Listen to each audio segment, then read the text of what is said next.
Do we want to get rocked?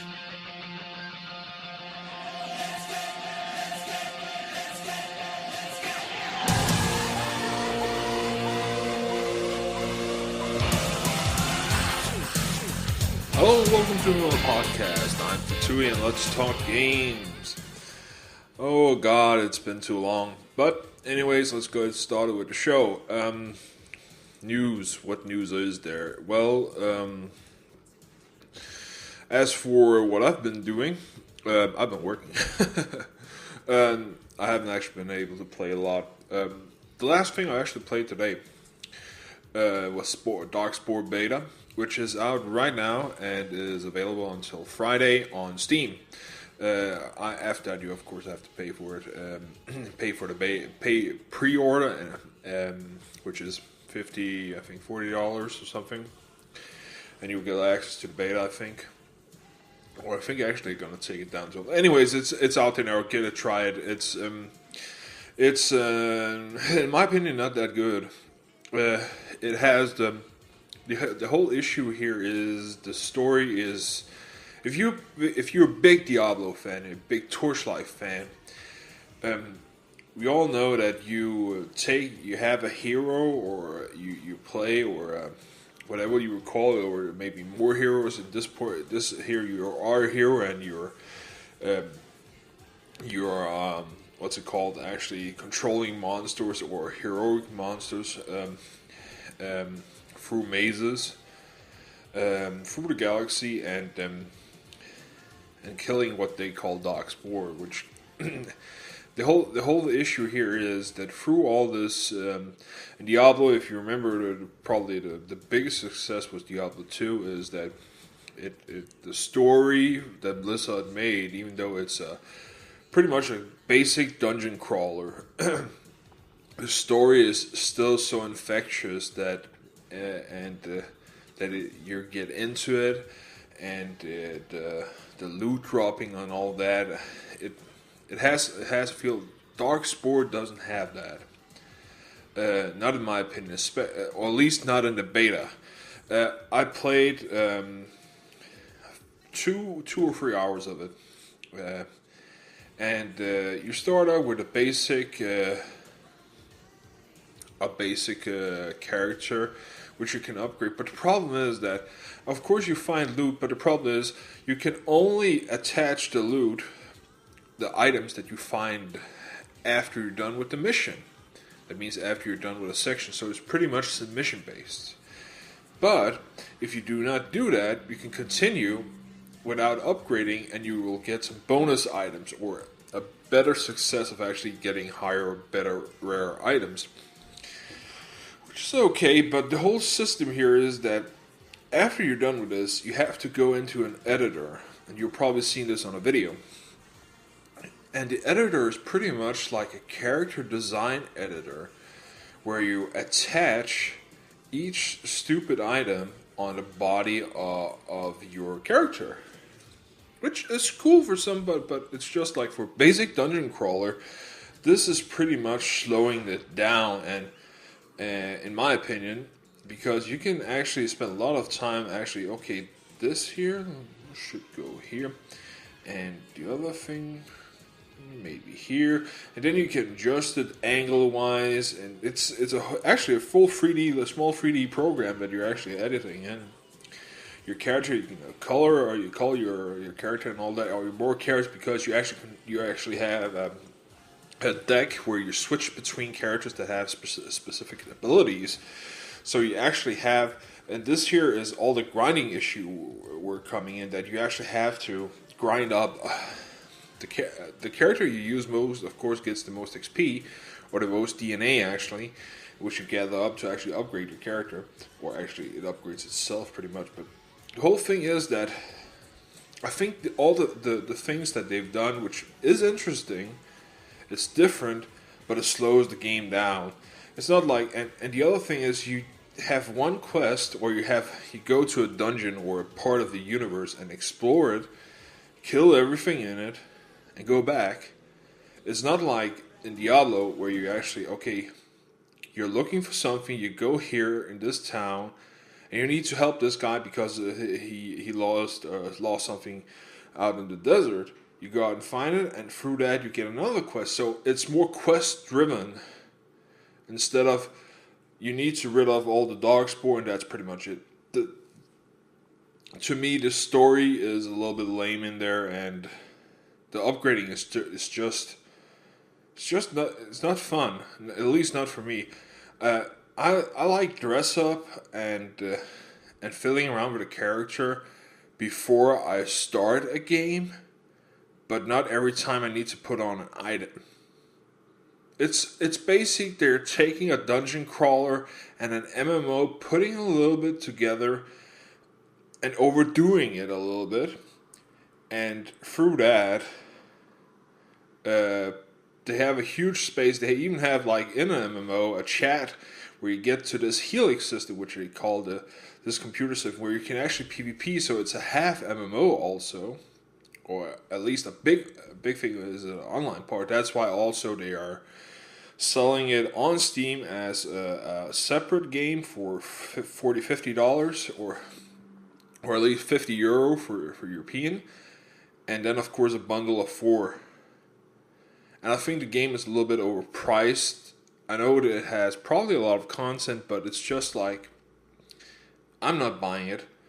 I'm probably gonna buy it at the next Christmas sale for Steam, which is probably gonna be 75% off. But right now, it's just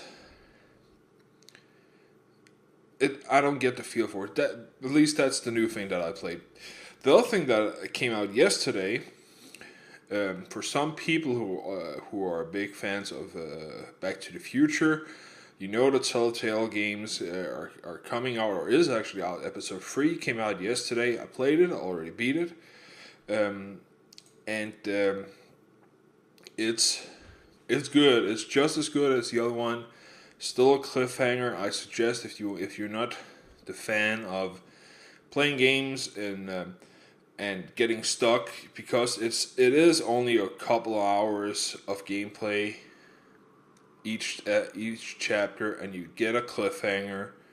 So if you want to experience the whole game, buy it when everything is out. It's definitely a great game, and the value is definitely there. And it is. You will, in my opinion, get your Back to the Future experience fully again.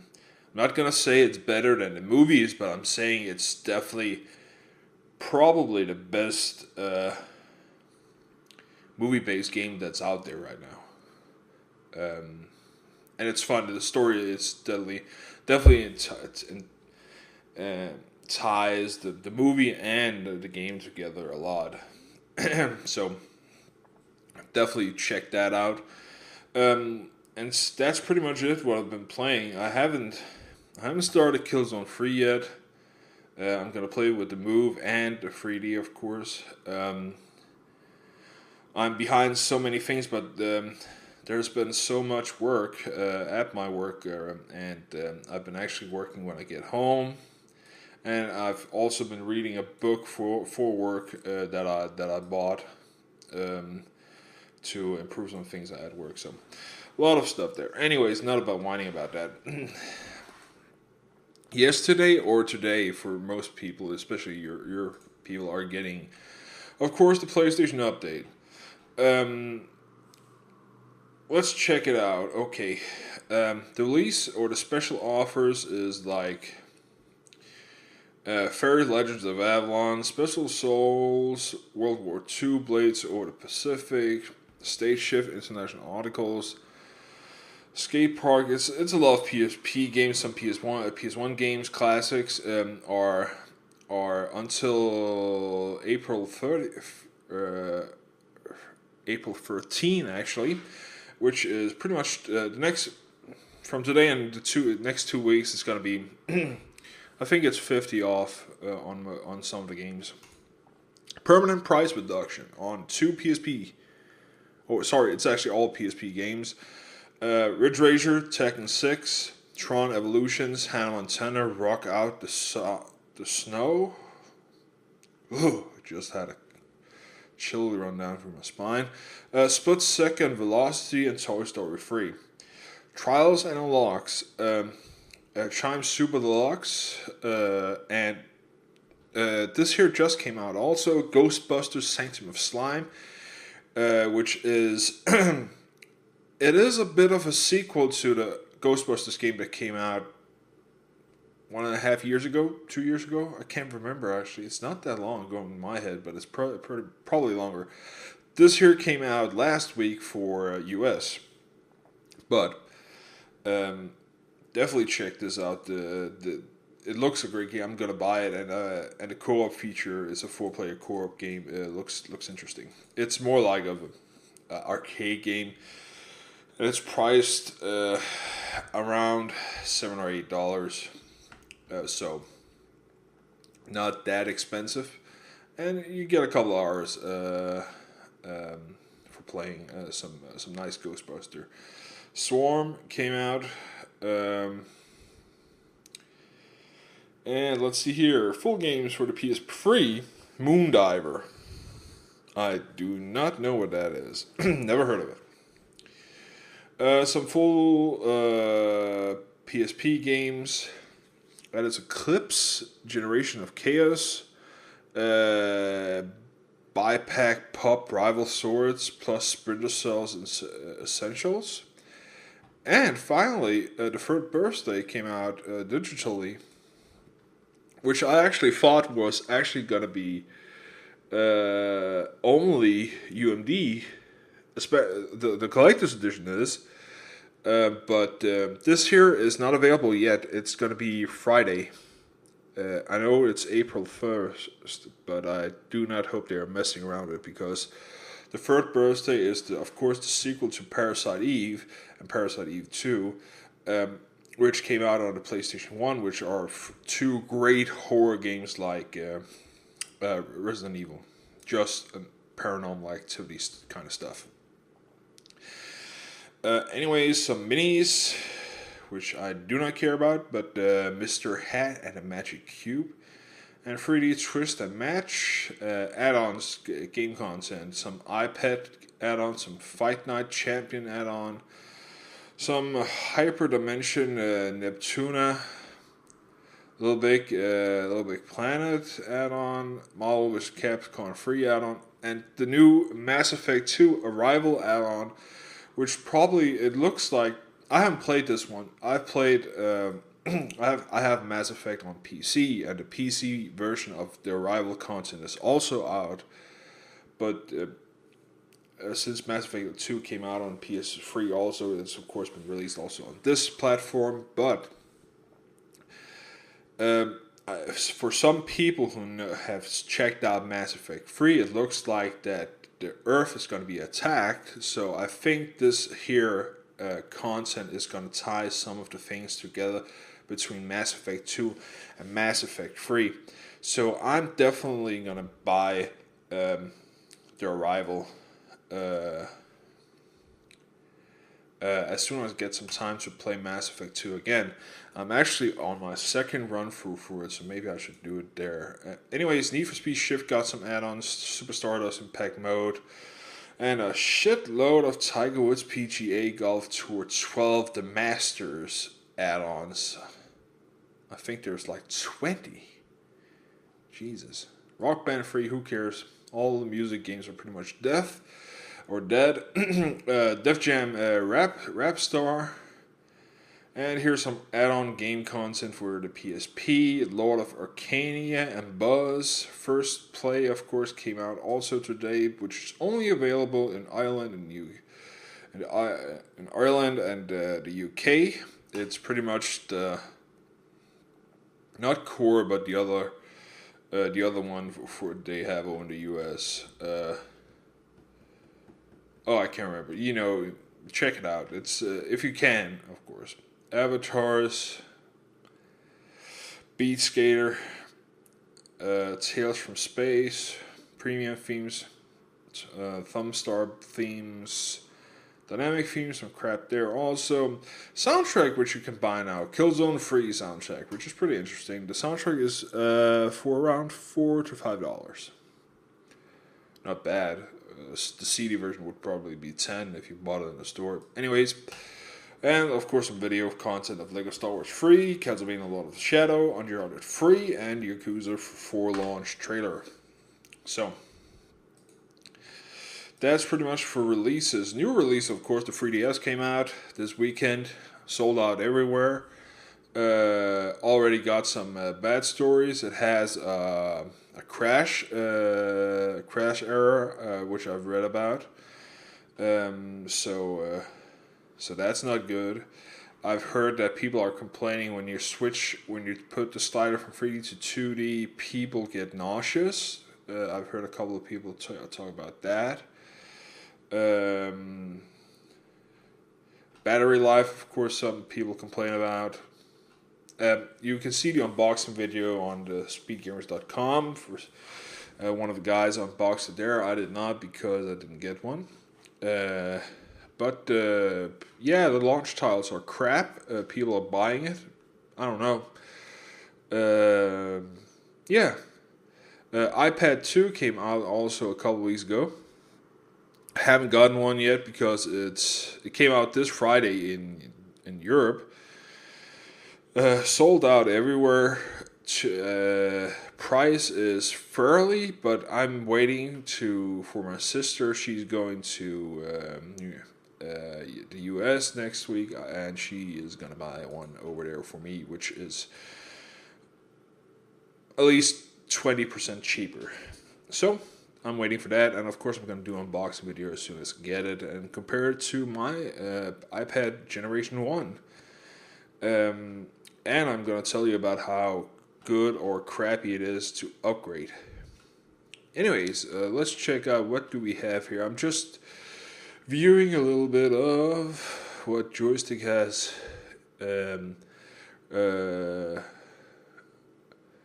posted. There's some resistance-free preview. Which they're looking at. It's probably the same. They're probably going to talk a little bit about the Resistance Freeze coming out this year. It's rumored, or I think it's not rumored. I actually think the release date is this fourth quarter. But anyways, Resistance Free, of course, if you have played Resistance 1 and 2, first-person shooter, launch title for the PlayStation 3 Resistance 1, Fall of Man. Great game, actually. Really interesting story. So, free is probably going to be a huge success. They are talking about a little bit about Max Payne free, which I haven't heard about in a long time because LA Noire is taking everything up, and I think Rockstar is,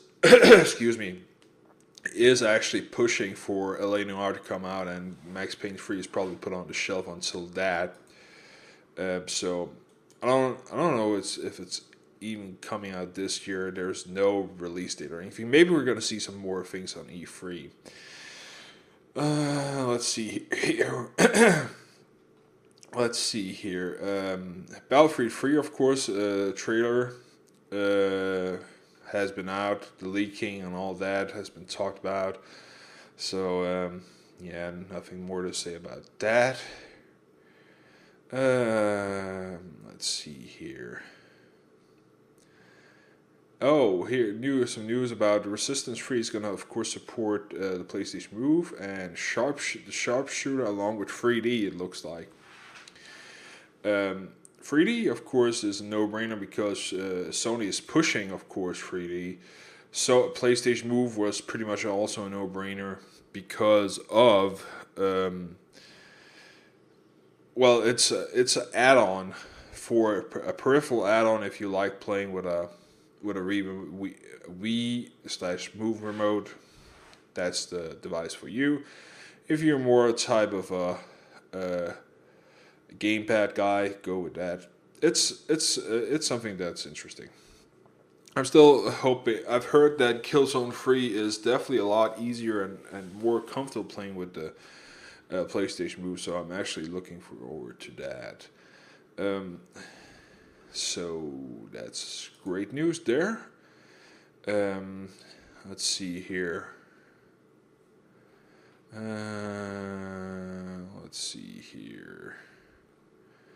Of course, Mortal Kombat came out, which of course is a huge success.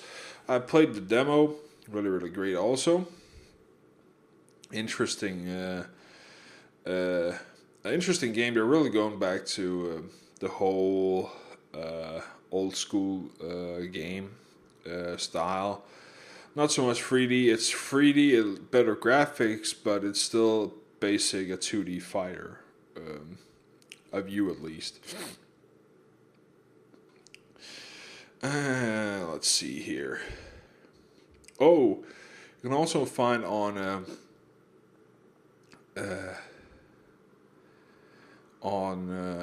joystick. You can find. I've just seen this here. Saints Row the Third, Saints Row 3, pretty much.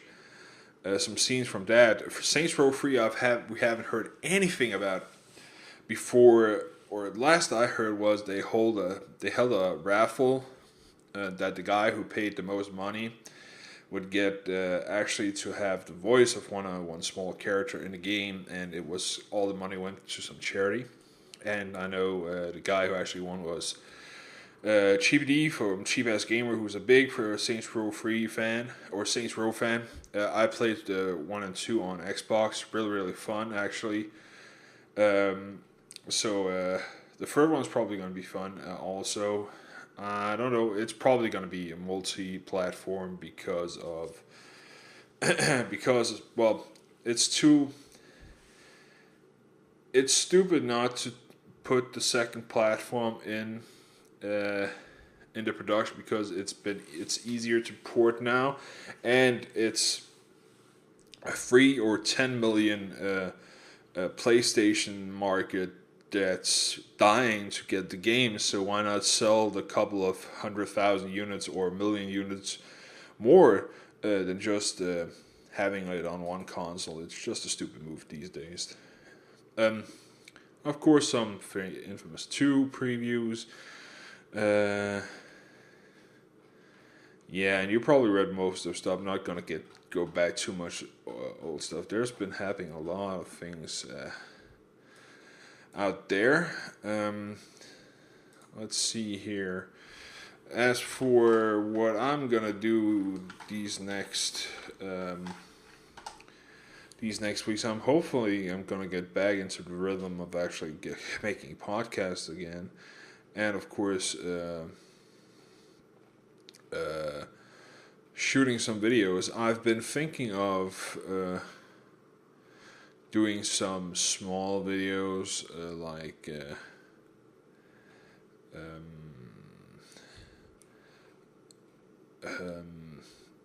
what I'm thinking is I've been thinking of getting back to MMOs.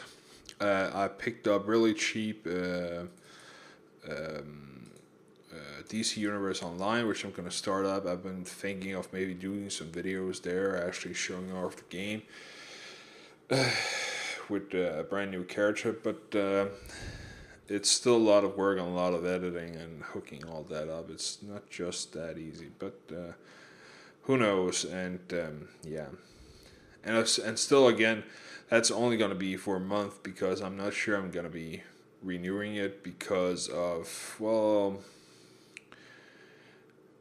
I'm still hoping that lifetime subscription is going to be there and all that. So yeah, but we'll see. I am gonna try and get back into the rhythm. It's just there's been so much things out there, but yeah. Of course, some of you know that a lot of things have actually been pushed back. We saw actually 2 things got pushed back. Duke Nukem Forever got pushed back, which in my opinion is not because of, well, it's not finished. Bullshit. That's a marketing stunt. Just look at the video that Gearbox made. That's a marketing stunt. They know people are going to get pissed and their pre-order is going to go up and all that crap. And it's going to get news time on TV that the game again has been pushed back. Will this ever see a release? Blah, blah, blah. Free publicity, free marketing. That's the easiest stunt in the whole world to do. The other game, of course, is, it's not recently, we already know that, but Of course, a game I've been looking forward to in a long time since it's actually got announced is, of course, Deus Ex Human Revolution, which is the third Deus Ex game. The two original ones were on the PC. I'm getting this here on the PS3. And there are some new videos out there that I think you should check out, because they actually show you the diversity of the game and actually how cool the gameplay is and how great the game looks. I'm betting it's gonna sell well. I hope it's not gonna be a Jack Black. It's like something that's gonna get not get the attention that it's deserved. That it's gonna be a steady climb into some decent sales numbers, but not deserve the 3-4 million unit sales that it actually, in my opinion, should do. It's a great game. It looks really great. I wish there was a beta out so I could actually test it, but yeah, I got high hopes for this, and no trailer so far has let me down. So that's definitely something you will hear me talk about a lot as soon as the game comes out this August, and you're going to see an unboxing of it, of course. So, that's pretty much it for this episode. I am thanking you for listening, and of course, check out the Fatui.dk, and of course also check out thespeedgamers.com, and check out twitter.com/Fatui. That's pretty much it. Thanks for listening. Bye.